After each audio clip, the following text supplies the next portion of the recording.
अब हमने उससे एक अच्छी कॉस्ट लेनी है, उसके बाद प्रोडक्ट में डेफिनेटली इंशाल्लाह प्रॉफिट आएगा। अब बेसिकली कोई प्रोडक्ट है उसकी हम कॉस्ट ले लेते हैं, तो उसके बाद उसका प्रॉफिट मार्जिन कैसे कैलकुलेट करते हैं वो भी मैं आपको करके दिखाता हूँ। फर्स्ट करें कि मैं आपको चेक करवा देता हूँ।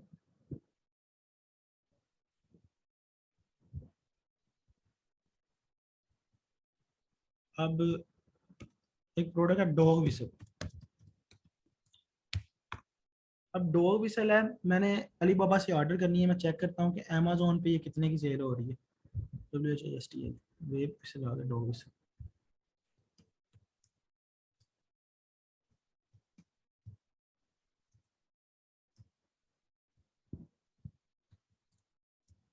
अब अमेजोन पे हम डॉग विसल सर्च करते हैं, ठीक है। अब डॉग विसल, ये डॉग विसल मैं ओपन कर लेता हूँ। ये डॉग विसल मैंने ओपन कर ली। मैं इसको चेक करता हूँ कि ये कितने की सेल हो रही है। ये $13 की सेल हो रही है, ठीक है। अब मैं इसका एशियन कॉपी करता हूँ। अब मैंने कहा था इसका एशियन स्टॉप पे होता है लिंक में, यहाँ पे नीचे एडिशनल इन्फॉर्मेशन में होता है। मैं ऊपर से इसका एशियन कॉपी करता हूँ। तो मैं जाता हूँ गूगल पे। मैं गूगल पे जाकर लिखता हूँ, मैंने आपको बताया था FBA कैलकुलेटर आपने सर्च करना है। अब FBA कैलकुलेटर सर्च करने के बाद मैं ओपन करता हूँ FBA revenue calculator Amazon seller centre. अब मैंने बताया था यहाँ पे कंटिन्यू एज अ गेस्ट करना है।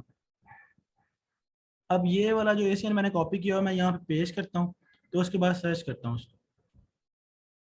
अब मुझे वो सेम प्रोडक्ट शो होने लग पड़ी है मेरे एशियन के ऊपर, जो प्रोडक्ट मैंने वहां से उठाई थी, ठीक है। अब उसके बाद सेम मैं जाता हूँ अलीबाबा पे। अलीबाबा पे जाके जस्ट उस प्रोडक्ट का आइडिया लेता हूँ कि इसकी कॉस्ट कितनी पड़ रही है। तो मैं अलीबाबा पे जाके उसका मैन्युफैक्चरर नहीं ओपन करता, जस्ट प्रोडक्ट ओपन करता हूँ। कि मैंने ऊपर से बताया, मैंने आपको बताया था ना स्टार्टिंग में, हमने वहां से मैन्युफैक्चर करना है जब हमने बल्क में ऑर्डर करना है। बाकी प्रोडक्ट्स तब करना है जब हमने प्रोडक्ट की प्राइस का आइडिया लेना है कितने की प्रोडक्ट ये नाउ हमें मिल रही है, ठीक है। अब यहाँ पे आके अगेन मैं डॉग विसल सर्च करता हूँ, ठीक है। अब यहाँ पे मैंने डॉग विसल सर्च की। अब जोन सी डॉग विसल मैंने वहां से फाइंड की थी वो ये थी। मतलब कि मेरा वो इस तरह का डिज़ाइन होना चाहिए, इस तरह का, ठीक है। अब इस तरह का मैं डॉग विसल देखता हूँ, ये स्टार्टिंग में मिल जाती है ये। अब ये दे रहा है मुझे, जो इसकी मैक्सिमम प्राइस है $0.68, ठीक है। मतलब यहाँ से मुझे एक एक जो विसल है वो $0.68 की मिलेगी, ठीक है। अब मैं $0.68, बाकी वो जो सेल कर रहा है अमेजोन के ऊपर, जो मेरा कंपटीटर है, वो सेल कर रहा है 13.30 की। अब मैं ये रैंडम एस्टिमेटेड अंदाजा लगाने के लिए मैं आपको कैलकुलेट करके बता रहा हूँ कि प्रॉफिट मार्जिन कैसे कैलकुलेट करते हैं। अब वो 13.33 की अगर सेल कर रहा है, तो मैं अगर स्टार्टिंग में जा रहा हूँ तो मैं कहूँगा मैं 12 में सेल करना चाहता हूँ, $12, ठीक है।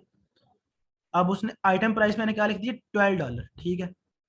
फिर उसके बाद शिप टू अमेजोन। अब basically ship to Amazon fees क्या होती है, अब मैं उसका आपको बता देता हूँ कि शिप टू अमेजोन जो फीस होती है वो 1 kg के ऊपर वो अगर हम यूके से यूएस चाइना से करते हैं यूएसए में, तो 1 kg पे वो $12 लेते हैं, ठीक है।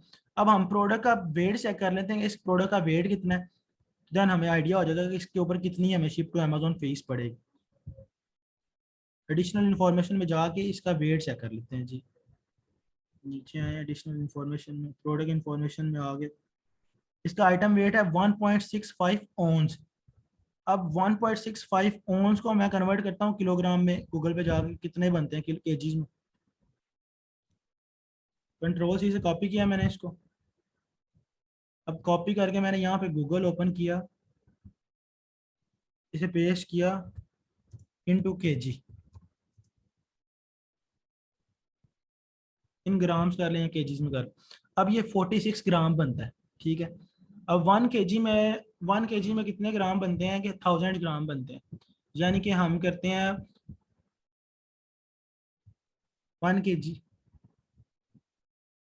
इन केजीज में कर लेते हैं इसको। मतलब 0.046, मतलब 46 ग्राम बन गया ये, ठीक है। अब 46 ग्राम यानी कि मतलब कि 1 kg में ये आ गए 20, मतलब 20 विचेस हम 1 kg में ऐड कर सकते हैं। यानी कि इसका मैं आपको आइडिया बता देता हूँ। 1 kg में 1000 ग्राम हुए, 1000 ग्राम को हम डिवाइड करते हैं 0.46 पे, ठीक है। अभी तो इसमें कैलकुलेटर निकाल के आपको डिवाइड करके दिखा देता हूँ।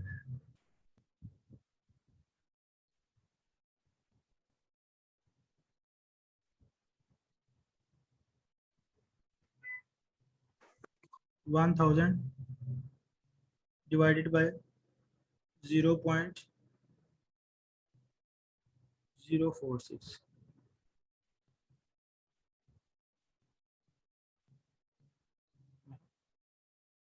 1000 ग्राम, सॉरी 1000 ग्राम को करना था ऑलरेडी इसके ऊपर।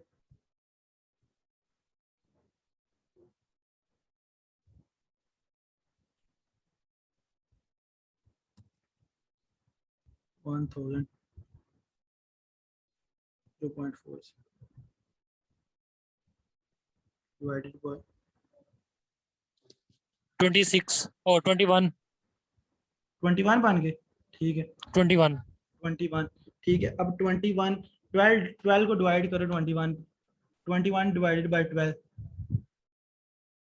क्योंकि 1 kg का 12 रेट है, $12 शिप टू अमेजोन, जो हम यूएसए में वेयर हाउस पे पहुंचाने का रेट पड़ता है हमें। ठीक है तो वो it will be round about कह रहे हैं 0.50 कर लें शिप टू अमेजोन फीस हमें जो पड़ेगी। ठीक है 0.1 0.75 $0.75। ठीक है अब उसके बाद average inventory unit stored in वो 1 है। अब कॉस्ट ऑफ प्रोडक्ट, हमें कॉस्ट कितनी की पड़ रही है प्रोडक्ट की, वो मैंने आपको अलीबाबा पे दिखाई थी ऑलरेडी कि वो हमें कॉस्ट ऑफ प्रोडक्ट पड़ रही है 0.68। ठीक है $68। ठीक है अब हम यहाँ पे कॉस्ट ऑफ प्रोडक्ट लिखेंगे $0.68। फिर हम कैलकुलेट करेंगे इसका प्रॉफिट मार्जिन की कितना इसमें हमें प्रॉफिट आ रहा है। अब इस प्रोडक्ट में हमें प्रॉफिट मार्जिन आ रहा है 47%।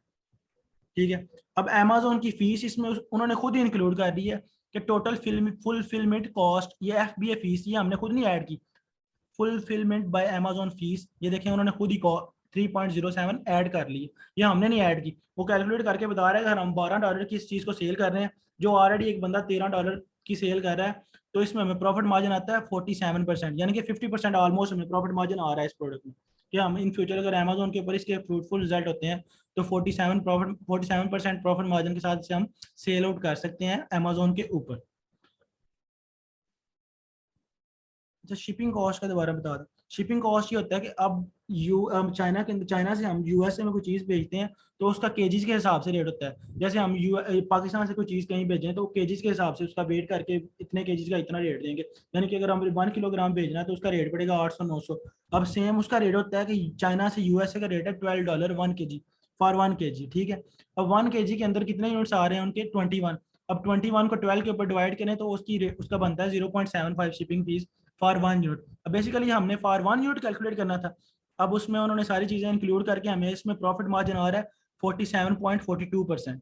अब इसके अलावा किसी को आज की क्लास में अभी तक कोई सवाल, कोई मसला, कोई चीज़ समझ ना आई हो?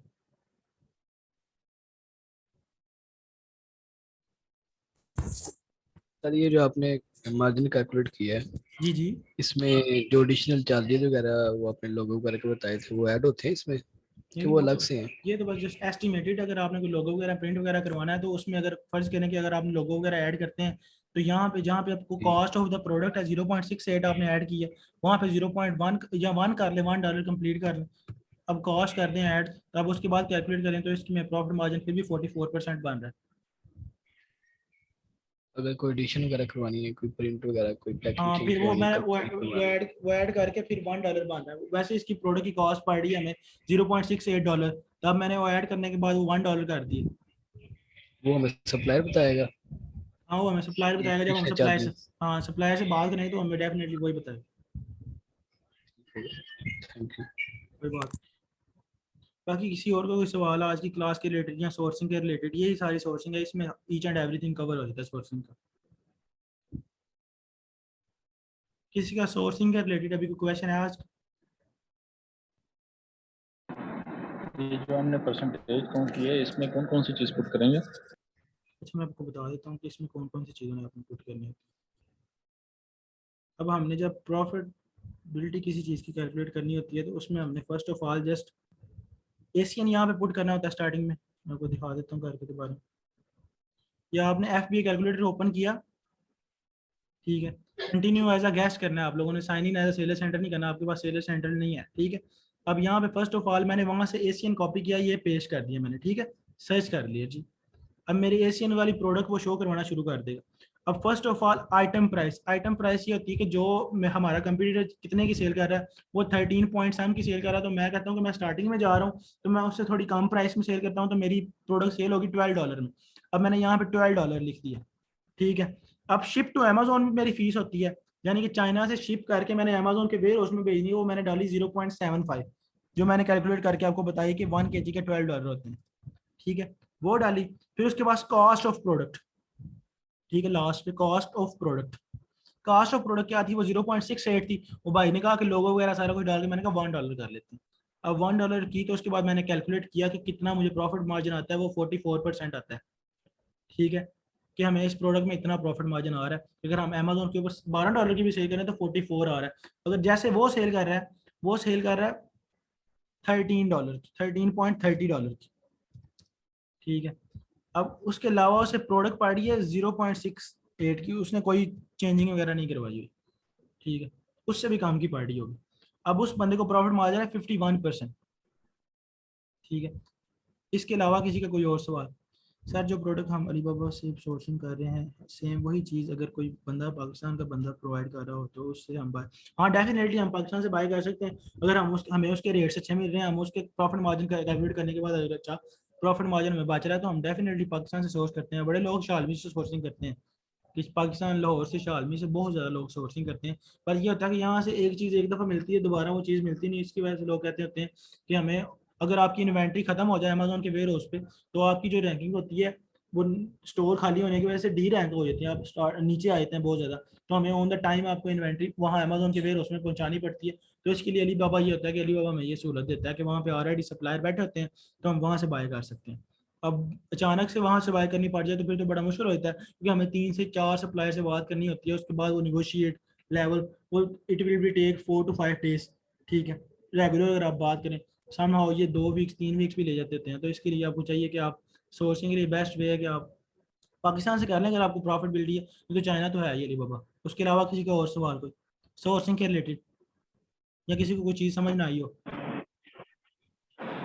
कीमत सेंटर से आपने कहा है कि वो दो तीन लोग जाके वेरीफाई करते हैं, तो उसमें अगर कोई क्यूरी आती है, कोई हमें इस तरह का कोई डैमेज पीस मिलता है या कुछ और, तो हम किसको क्लेम करेंगे? वो तीन चार नहीं नहीं, वो परसेंट हमें सप्लायर, हमने ऑलरेडी सप्लायर से बात की होती है, वो मैंने कहा था ये पॉइंट ऑलरेडी इंक्लूड होते हैं, ठीक है, कि जब हमने इंस्पेक्शन करवानी होती है तो ये चीज़ें इंक्लूड हैं। अगर हमारा कीमा इंस्पेक्शन करने आए तो उसमें कोई मसला आए तो ये देखें ना, लिखा हुआ है थर्ड पार्टी इंस्पेक्शन रिकमेंडेड, ठीक है, ये पॉइंट आपको नजर आ रहा है, थर्ड पार्टी इंस्पेक्शन, ठीक है। जब हम उससे बात करते हैं तो वो हमने ऑलरेडी उससे ये बात की होती है कि अगर हमारी प्रोडक्ट में कोई इन केस कोई इशू आ जाता है तो फिर आपने वो रीचेंज करके देनी है, वो चेंज करके देते हैं।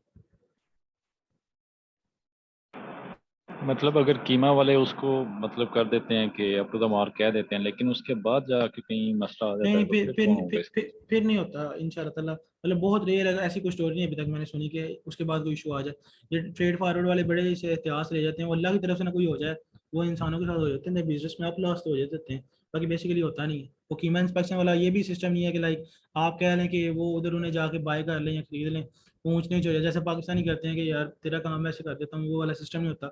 ये एक अथेंटिक कंपनी है कीमा इंस्पेक्शन, और इसकी रेटिंग बहुत अच्छी है, अभी तक इसकी 5/5 रेटिंग है, टिल ये 10 year, more than 10 year work कर रही है, और 5/5 रेटिंग है। अभी तक किसी किसी कस्टमर ने आज तक इसे 4.8 भी नहीं ली है।